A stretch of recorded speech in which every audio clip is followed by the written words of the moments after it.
నమస్తే. బంగ్లాదేశ్లో ఒక హిందూ యువకుడిని దేవుళ్ళందరూ ఒకటే అని ఒక నినాదం చేస్తే కొట్టి చంపి చెట్టుకు వేలాడదీసి కాల్చి చంపేసిన పరిస్థితి కనిపించింది. నిజంగా హిందువులకు రక్షణ ఉందా ఈ ప్రపంచంలో?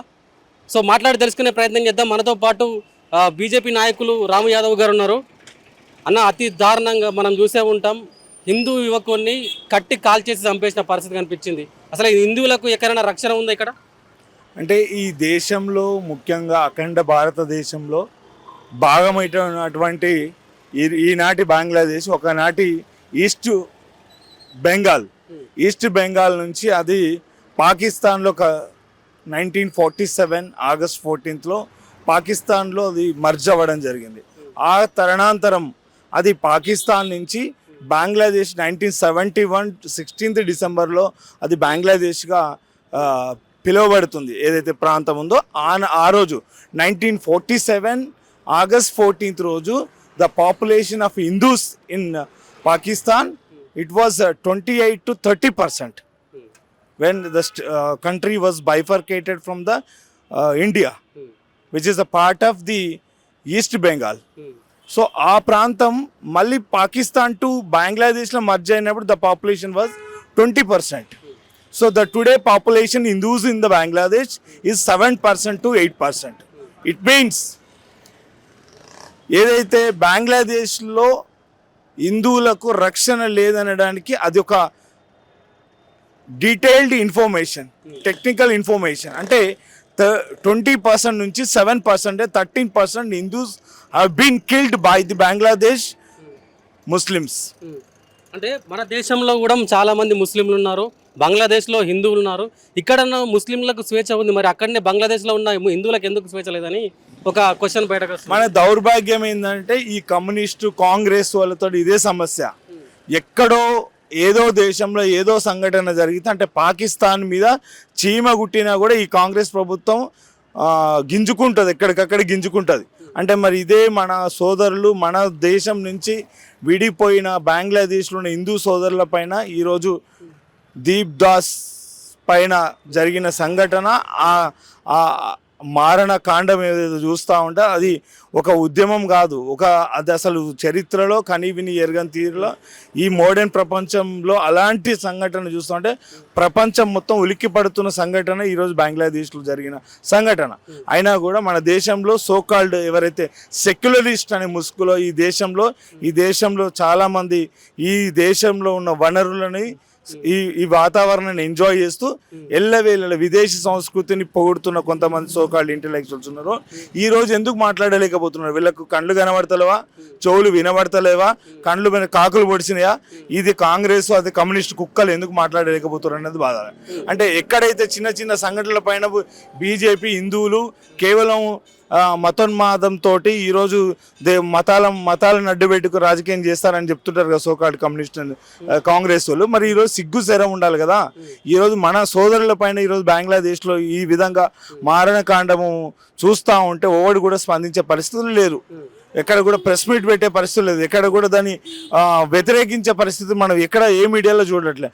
అదే ఈరోజు పాకిస్తాన్ మీద మనం కనుక ఆ రోజు సర్జికల్ స్ట్రైక్ చేస్తే, గాజాలో మారణకాండ జరుగుతుంది, ముస్లింల ఊచకోత జరుగుతుంది, అప్పుడు కనీసం ఒక హిందూ అయినా ప్రశ్నించారా, ఒక హిందూ అన్న దీని గురించి మాట్లాడారా అని కూడా చర్చ జరుగుతుంది కదా. అంటే రెండు విషయాలు దీంట్లో. ఇప్పుడు ఏదైతే బంగ్లాదేశ్లో మహమ్మద్ యూనస్ అని ఎవడైతే ఇప్పుడు ప్రధానమంత్రి ఉన్నాడో వాళ్ళకి ఇప్పుడు స్వార్థ రాజకీయాల కోసం ఇవాళ బంగ్లాదేశ్ని ఏదైతే ఇస్లాం కంట్రీగా ప్రకటించాలని ఒక చెడు ఆలోచనతోటి ఆ 7-8% ఉన్న హిందువులను కూడా చంపితే మనకి ఈ అడ్డు కూడా వెళ్ళిపోతుంది. ఏదైతే యూనస్ ఎవడైతే ఉందో ఇప్పుడు present additional prime minister for the Bangladesh, వానికి ఫిబ్రవరిలో ఇప్పుడు ఎన్నికలు ఉన్నాయి కాబట్టి మాజీ క్రికెటర్ ఎవరైతే ఉద్యమ నేత, విద్యార్థి నేతగా పిలువబడే మహమ్మద్ షరీఫ్ గాడు, వాళ్ళిద్దరు వాడుతున్న వీధి నాటకంలో భాగంగా ఈరోజు హిందువులు చంపబడుతున్నారు. కాబట్టి ఈరోజు పాకిస్తాన్ బంగ్లాదేశ్ కొట్టుకున్నప్పుడు ఇదే భారతీయులు, ఇదే భారత ప్రభుత్వం పుణ్యాన ఈరోజు బంగ్లాదేశ్ నిలబడ్డది. సో ఆర్థిక వ్యవస్థ కావచ్చు, అదేవిధంగా ఆ రోజు వాళ్ళ లిబరేషన్ వార్లో బంగ్లాదేశ్ ఆర్థిక వ్యవస్థ చిన్న భిన్నమైతే ఆనాటి ప్రభుత్వం ఇదే ఇందిరాగాంధీ ప్రభుత్వమే చెప్పొచ్చు, మన భారత ప్రభుత్వమే ఆనాటి బంగ్లాదేశీ సిచ్యువేషన్ కంట్రోల్ చేసింది. And Narendra Modi prime minister అయిన తర్వాత 2014 తర్వాత ఎన్ నెంబర్ ఆఫ్ టైమ్స్ బంగ్లాదేశ్కి ఫైనాన్షియల్ సపోర్ట్ అండ్ రిసోర్సెస్ ఇచ్చినారు. అంటే ఈరోజు బంగ్లాదేశ్ నిలబడ్డదంటే భారత్ యొక్క పుణ్యాన. కానీ ఈరోజు భారతీయుల మూలాలతో ఉన్న హిందువుల పైన దాడి చేయడం అనేది బంగ్లాదేశ్కి అంతకంత 10 రెట్లు అనుభవించాల్సిన పరిస్థితి వస్తుంది. శ్రీలంకకు పట్టిన పరిస్థితి బంగ్లాదేశ్ కూడా వస్తుంది. ఈరోజు దానివల్ల ఆ ఉద్యమం వల్ల అట్లాంటి మారణ కాండవం వల్ల ఈరోజు ఏదైతే ఉందో బంగ్లాదేశ్ ఆర్థిక వ్యవస్థ చిన్న భిన్నం అవుతుంది.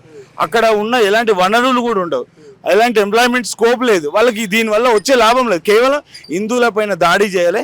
ఏదైతే మాజీ ప్రధాని ఏదైతే మన భారత్లో దాచుకోబడ్డదో ఇక్కడ శరణార్థిగా వచ్చిందో భారత ప్రభుత్వం వారికి రక్షణ కల్పించారు. కాబట్టి దాని నుంచి విముక్తి పొందాలి, ఆమెను బయటకు తీసుకురావాలనే ఫైట్ ఇది ఇల్లీగల్ ఫైట్.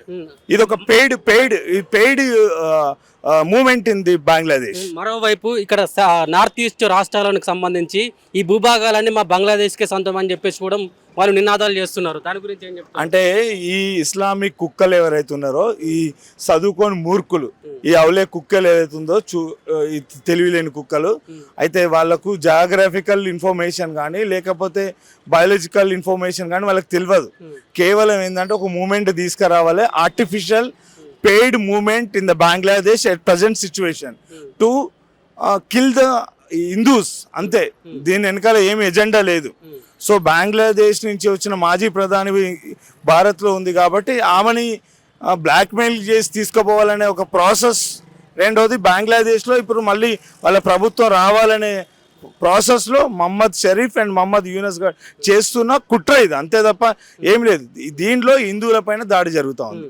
అంటే ఇప్పుడు కేవలం హిందువులు జస్ట్ మహమ్మద్ ప్రవక్త గురించి మాట్లాడినందుకు అంత మారణకాండ జరిగింది. ఒక ఎంఐఎం నాయకుడు ఎమ్మెల్యే మేము గనక ముందరికి వస్తే హిందువులు గలీలు కూడా ఇంకా సరిపోవు, మేము కొడతాయని చెప్పేసి మాట్లాడారు. మరి మీరేం చర్యలు తీసుకోరా హిందువులందరూ కలిసి?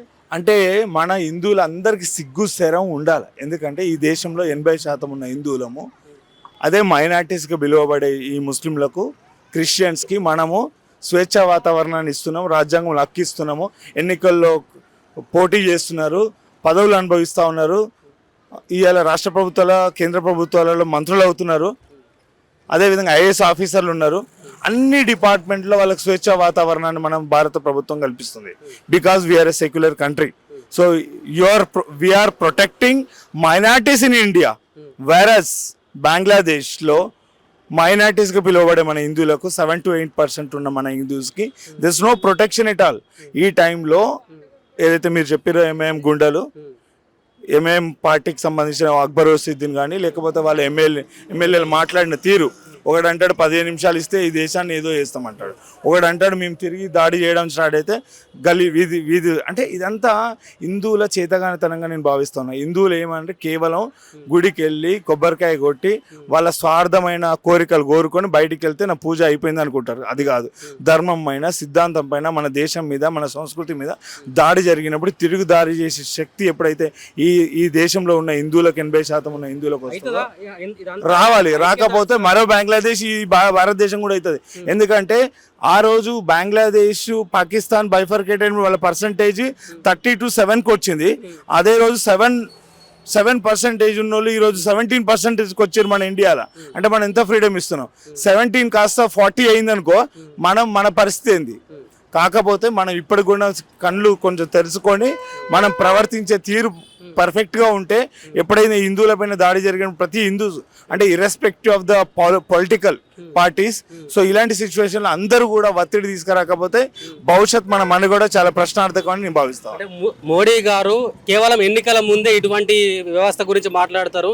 ఇవాళ ఒక హిందువునికి ఇంత అన్యాయం జరిగితే మోడీ గారు ఎందుకు మాట్లాడతలేరని కూడా మాట్లాడుతున్నారు. అంటే ఈరోజు పాకిస్తాన్ సర్జికల్ స్ట్రైక్లో నరేంద్ర మోడీ యొక్క కీ రోల్ ఉంటే ప్రాబ్లం వీళ్ళకు.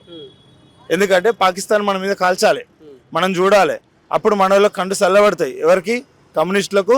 ఇదే దేశ్కి నేత అనే చెప్పబడే ప్రపంచ దేశాలకు దిక్సూచని మన రేవంత్ రెడ్డి చెప్తుండు కదా, అద్దంకి దగ్గర కూడా తలకాయ లేని మాటలు మాట్లాడింది. మన రాహుల్ గాంధీ ప్రపంచ దేశాలకు దిక్సూచి రాహుల్ గాంధీ ప్రధానమంత్రి కావాలని చాలా దేశాలు కోరుకుంటున్నాయంటే ఆ దేశాల్లో మొదటి దేశం బంగ్లాదేశే. రాహుల్ గాంధీ ప్రధానమంత్రి కావాలని కోరుకునే దేశాలలో మొదటి స్థానంలో బంగ్లాదేశ్, పాకిస్తాన్, శ్రీలంక, ఆఫ్ఘనిస్తాన్ ఉంటాయి. కాబట్టి ఇవాళ నరేంద్ర మోడీ గారి నాయకత్వంలో ఖచ్చితంగా ఈ సమస్యకు పరిష్కారం చాలా 10 రెట్లుగా తిరిగి నరేంద్ర మోడీ ఇస్తారని దేశ ప్రజలు నమ్ముతున్నారు. అది ఖచ్చితంగా నెరవేరుతుంది.